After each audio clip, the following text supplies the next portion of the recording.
Lors de la saison 1970/1971, la Juventus, la vieille dame de Turin, s'apprêtait à écrire un nouveau chapitre prometteur de sa glorieuse histoire. Ce fut une période charnière, marquée par une transition générationnelle cruciale, où des vétérans expérimentés guidaient une génération de jeunes talents qui allaient devenir les piliers du football italien. Grâce à leur fameux style de jeu défensif, le catenaccio, sublimé par la finesse de leur milieu de terrain, ils ne se contentèrent pas de rivaliser avec acharnement en Serie A, mais atteignirent également les phases finales de la Coupe des villes de foire. Cette génération a durablement marqué les esprits des supporters par son image de résilience, de bravoure et d'élégance.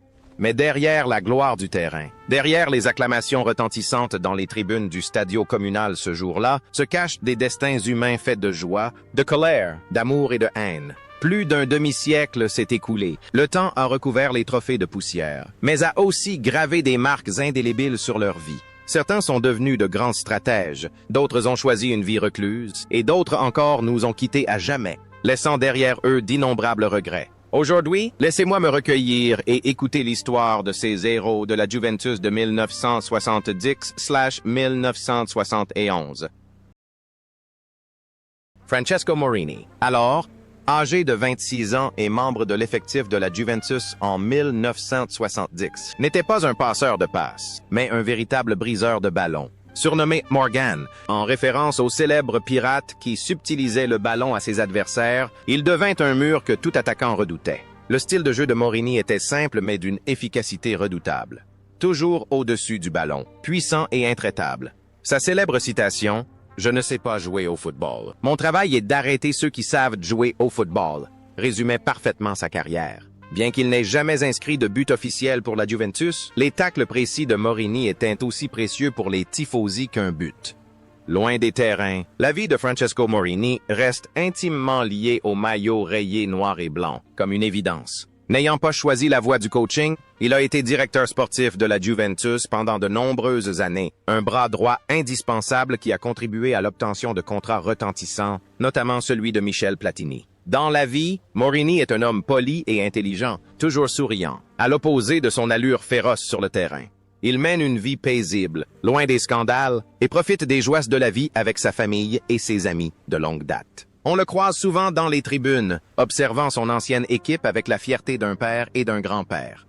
Il semble que la constance dont il a fait preuve sur le terrain se soit étendue à sa vie, faisant de lui un soutien spirituel pour sa famille et ses anciens coéquipiers. Une vie de dévouement absolu, un monument de loyauté et d'engagement. Morini a simplement vieilli avec les années, paisible et serein, à l'image de la discrétion avec laquelle il protégeait autrefois les cages de son équipe. Cependant, la loi de la naissance, du vieillissement, de la maladie et de la mort n'épargne personne. Le parcours de ce pilier devait s'interrompre. Le 31 août 2024, Francesco Morini s'est éteint à l'âge de 80 ans. Son départ a laissé un immense vide au sein de la famille de la Juventus, comme si le plus solide des remparts venait de s'effondrer, laissant derrière lui un chagrin infini pour une légende sans but, mais au palmarès exceptionnel. Luigi Danova, lors de la saison 1970/71, fit son apparition dans l'effectif de la Juventus en tant que jeune joueur prometteur, encore inconnu à l'époque. Âgé de 18 ans, ce jeune talent, promu de l'équipe réserve, nourrissait de grands espoirs pour l'avenir. Bien qu'il n'ait disputé aucun match officiel cette saison-là, Danova acquit un atout précieux. S'entraîner quotidiennement aux côtés de joueurs expérimentés de renom tels que Salvador ou Morini. Son parcours fut alors emblématique d'une génération de jeunes joueurs persévérants, attendant patiemment leur chance et s'efforçant sans cesse de s'imposer progressivement au plus haut niveau. N'ayant pas trouvé sa place à la Juventus, Danova prit une décision audacieuse, partir pour s'affirmer. Il rejoignit Como, Cesena, puis le Torino, le grand rival de la Juventus dans la même ville. C'est au Torino qu'il brilla véritablement, devenant l'un des meilleurs défenseurs de Serie A dans les années 70 et étant même appelé en équipe nationale italienne. L'histoire de Danova est une leçon de persévérance. Les débuts peuvent être difficiles, mais l'effort personnel détermine le succès. Après sa retraite, il entraîna également dans les divisions inférieures, continuant d'inspirer la nouvelle génération. Dans la vie, Luigi Danova est connu pour son humilité et son ardeur au travail. Il comprend la valeur du travail et du sacrifice. Sans ostentation, il conquiert les cœurs par sa sincérité et sa simplicité. loin des terrains de football. Sa vie est faite de journées simples en famille, loin du bruit et des commérages. Aujourd'hui, à 72 ans, Luigi Danova coule une retraite paisible. Bien qu'il ne soit pas une légende de la Juventus, son parcours, du banc de touche à l'équipe nationale, reste une belle histoire, source d'inspiration pour les jeunes joueurs qui peinent à trouver leur place.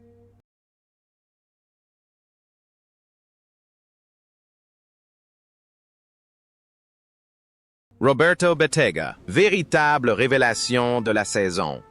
1970/71. Intègre la Serie A à l'âge de 20 ans, les cheveux déjà grisonnants, ce qui lui vaut d'emblée le surnom de Penna Bianca, plume blanche. Grâce à son instinct de buteur hors pair, Bettega s'empare rapidement du championnat.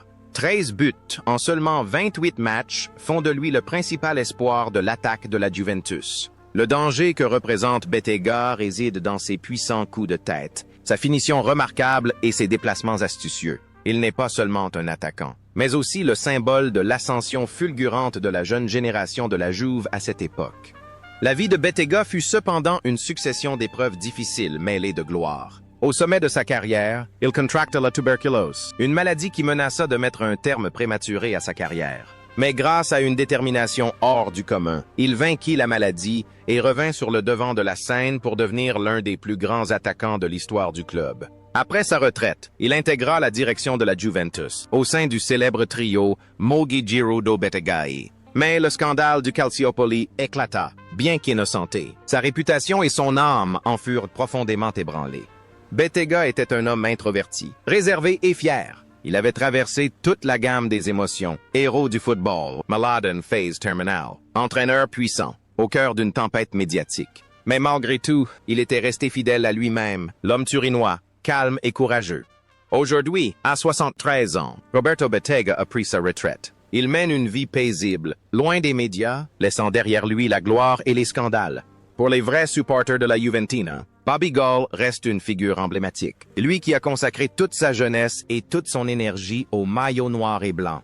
Franco Causio, surnommé Barone, incarnait l'élégance et la perfection technique. La saison 1970-1971 marqua son retour à la Juventus après un prêt, et le jeune homme de 21 ans s'imposa rapidement sur l'aile droite. Avec ses dribbles virtuoses et ses centres millimétrés, Causio inscrivit 6 buts et créa d'innombrables occasions. Il apporta au jeu de la Juventus une dimension artistique, une finesse et une classe aristocratique, à la hauteur de son surnom. La carrière de Causio connut alors un essor fulgurant, culminant avec la victoire de l'Italie à la Coupe du Monde 1982. Il devint l'un des meilleurs ailiers de l'histoire du football italien. Après sa retraite, Causio resta étroitement lié au football en tant que commentateur sportif et ambassadeur de marque. Il écrivit des livres, partageant sa philosophie du football et de la vie. La vie du baron fut riche et épanouissante. Il conserve sa forme physique, sa santé et une lucidité remarquable. Homme d'affaires prospère et père de famille heureux, il incarna la star qui brillait aussi bien pendant sa carrière qu'après. Il n'y a guère de différence entre Causio sur le terrain et Causio dans la vie. Toujours aussi soigné. Poly et intelligent. Il apparaît toujours en public impeccable, s'exprime avec aisance et est d'une grande culture. Il prouve que les footballeurs ne se contentent pas de savoir jouer au football, mais peuvent aussi devenir des hommes accomplis. Aujourd'hui, à 75 ans, Franco Causio demeure une figure incontournable des chaînes sportives italiennes. Il mène la vie d'une légende respectée, participant régulièrement à des matchs de charité et à des événements liés à la Juventus. Son histoire est une belle histoire, une note positive dans la symphonie des hauts et des bas de la génération des années 1970.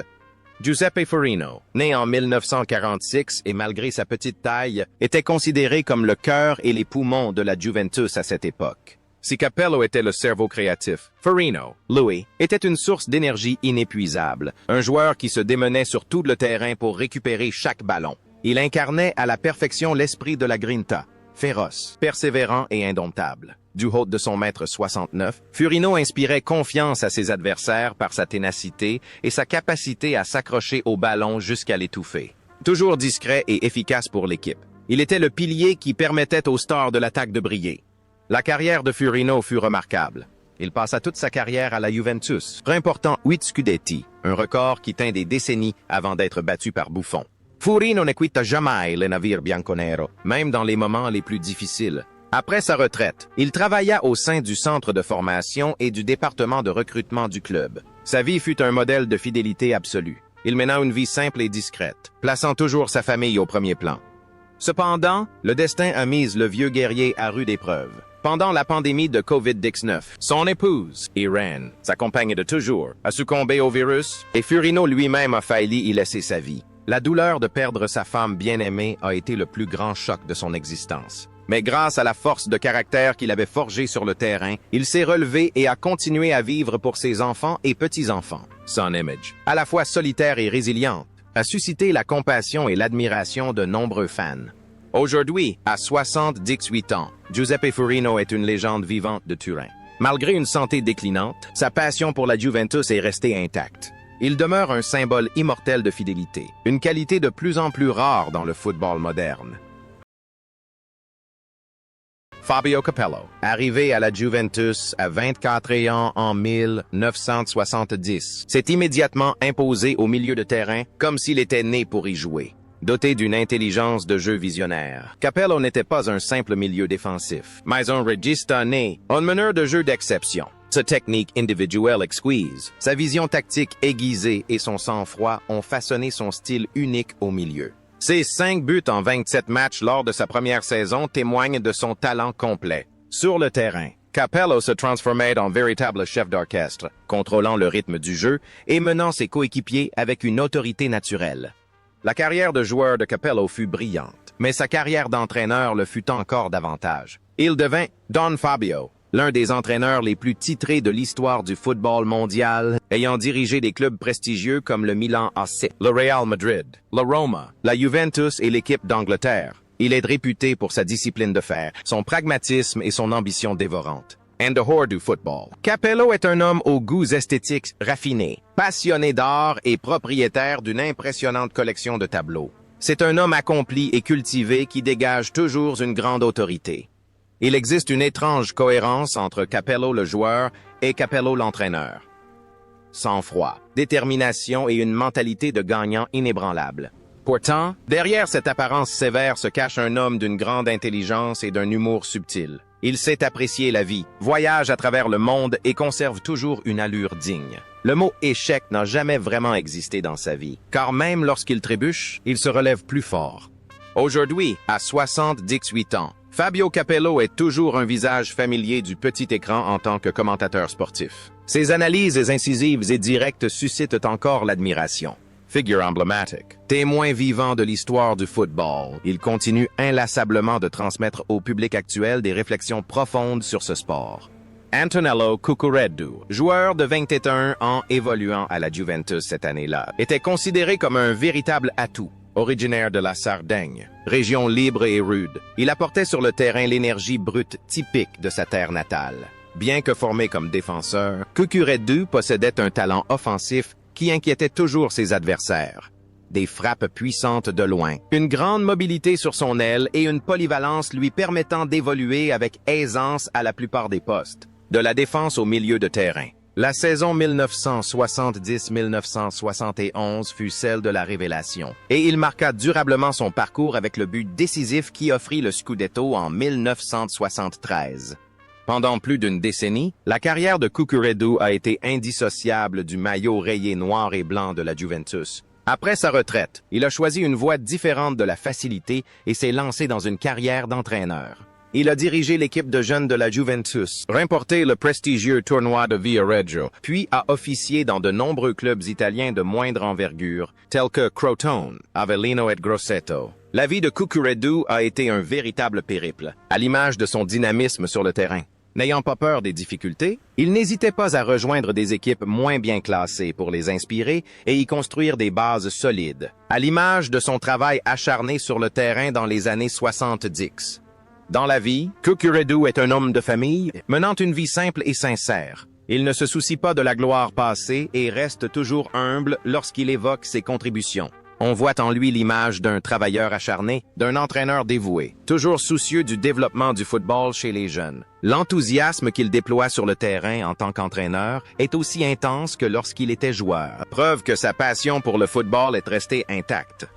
Aujourd'hui, à 75 ans, Antonello Cucuredu mène une vie plus paisible. Il n'apparaît plus guère sur le banc de touche et passe ses journées heureux avec ses enfants et petits-enfants dans sa ville natale. Cependant, le nom de Cucuredu est toujours évoqué avec respect par les supporters de la Juventus, comme un symbole de dévouement et d'un esprit combatif indomptable. Helmut Haller, figure emblématique allemande d'une Juventus au caractère italien affirmé, a brillé de mille feux lors de la saison 1970/71 à l'âge de 31 ans. Avec sa chevelure blonde éclatante, son toucher de balle exceptionnel et son style de jeu fluide, Haller a apporté à la vieille dame une douceur, une créativité et une capacité à créer des occasions uniques. Si ces 5 buts ne reflètent qu'une partie de son apport, son influence fut bien plus grande. Haller était un véritable trait d'union entre les lignes, une source d'inspiration et un régal pour les spectateurs, grâce à la maîtrise d'un artiste sur le terrain.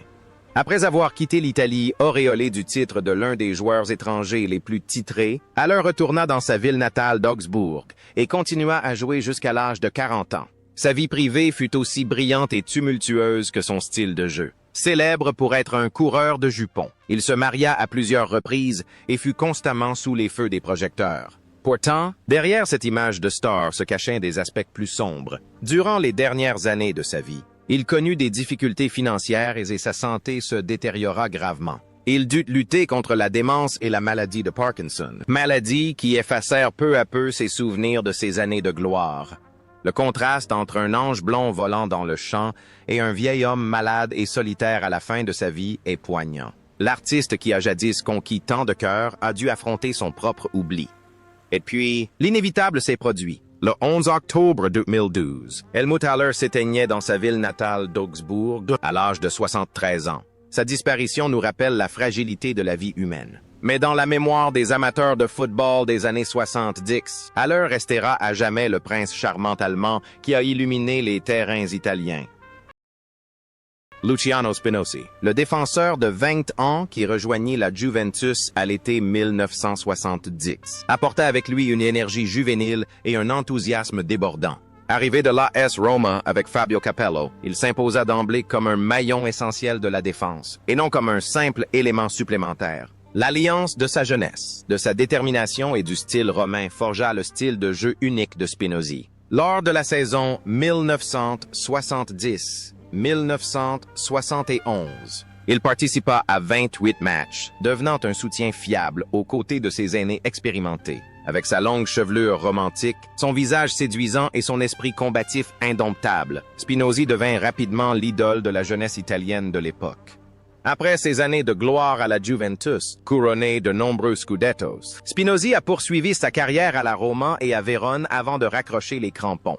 Toujours en quête d'une nouvelle vie, il s'est tourné vers le coaching, où il a marqué les esprits comme adjoint de Sven-Göran Eriksson à la Lazio durant la période faste du club.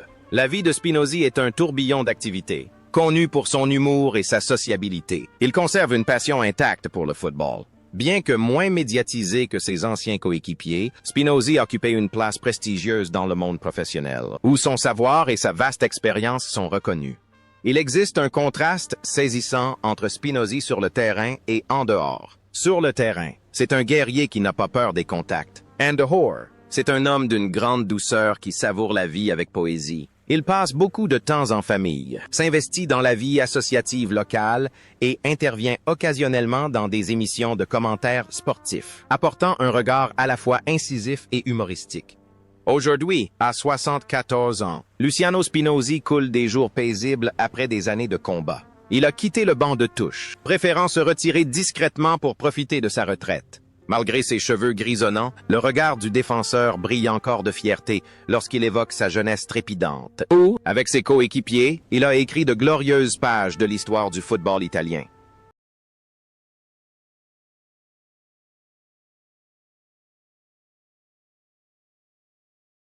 Gianpietro Marchetti, alors âgé de 22 ans, était un élément important du système de la Juventus lors de la saison 1970/71. Joueur polyvalent, il pouvait évoluer aussi bien en tant qu'arrière latéral qu'en tant que milieu défensif. Doté d'un sens tactique aigu et d'une bonne qualité de passe, Marchetti initia souvent les attaques depuis l'arrière. en 23 apparitions cette année-là. Il inscrivit 2 buts, un total impressionnant pour un joueur à vocation défensive, témoignant de la vivacité et du sens du but du jeune homme. Après 5 années consacrées à la Juventus et 2 titres de champion, Marchetti rejoint l'Atalanta où il devient une légende. Une fois sa carrière de joueur terminée, il ne quitte pas le monde du football pour se tourner vers le management. Il occupe le poste de directeur sportif dans des clubs comme Triestina, Piacenza et Naples. Dans ses nouvelles fonctions, il fait preuve d'une grande finesse d'analyse et d'un talent de négociateur exceptionnel, à l'image de sa lecture du jeu sur le terrain. Homme de l'ombre, il œuvre discrètement à la construction de l'équipe, un manager talentueux et responsable. La vie personnelle de Marchetti était paisible. Homme discret, il s'exprimait rarement dans la presse. On le connaissait comme un intellectuel, un homme calme et digne de confiance. Malgré des hauts et des bas dans sa carrière de dirigeant, il conserva toujours le respect de ses collègues. Il menait une vie équilibrée entre travail et famille, à l'image de nombreux hommes italiens exemplaires. Aujourd'hui, à 76 ans, Gian Pietro Marchetti a pris sa retraite et profite pleinement de sa retraite. Il a laissé derrière lui les calculs tactiques et les négociations de transferts tendus. Marchetti est désormais un spectateur fidèle, suivant ses anciennes équipes avec une passion indéfectible, comblé par une carrière riche et épanouissante, tant sur le terrain que dans les bureaux. En 1970, à seulement 31 ans, Sandro Salvador était déjà une véritable icône, alors que nombre de ses coéquipiers étaient encore en début de carrière. Capitaine et libero, il endossait le rôle exigeant de meneur de jeu. Un excellent sens du placement, une subtilité remarquable dans l'analyse du jeu et une maîtrise du ballon d'une grande maturité. Salvador était toujours le dernier rempart, celui qui corrigeait discrètement et avec un calme étonnant les erreurs de ses coéquipiers. Sans avoir besoin de tacles agressifs, il récupérait le ballon avec une aisance digne d'un artiste. Par son calme et son charisme, Salvador est devant un pilier, guidant la jeune génération de la Juventus à travers une période de transition difficile. La carrière de Salvador fut couronnée de succès, avec de nombreux scudetti et le titre de champion d'Europe 1968 avec l'Italie. Après avoir raccroché ses crampons au milieu des années 1970, il choisit de se retirer complètement des projecteurs. Contrairement à nombre de ses collègues, Salvador n'était pas intéressé par l'entraînement ni par les commentaires sportifs. Il retourna à une vie plus simple, gérant une petite exploitation agricole dans la région d'Asti. Il trouvait du bonheur à cultiver son jardin, vivant en harmonie avec la nature, loin du tumulte du monde du football moderne. C'était une vie paisible, à l'image de son attitude décontractée et insouciante sur le terrain. Le contraste entre le leader charismatique sur le terrain et le vieux fermier discret en dehors contribue à forger la personnalité de Salvador. Il accorde rarement des interviews, préserve sa vie privée, mais chacune de ses apparitions publiques suscite un respect absolu auprès des supporters et des jeunes joueurs. Il incarne une génération de joueurs qui pratiquent un football intelligent et vivent avec humilité.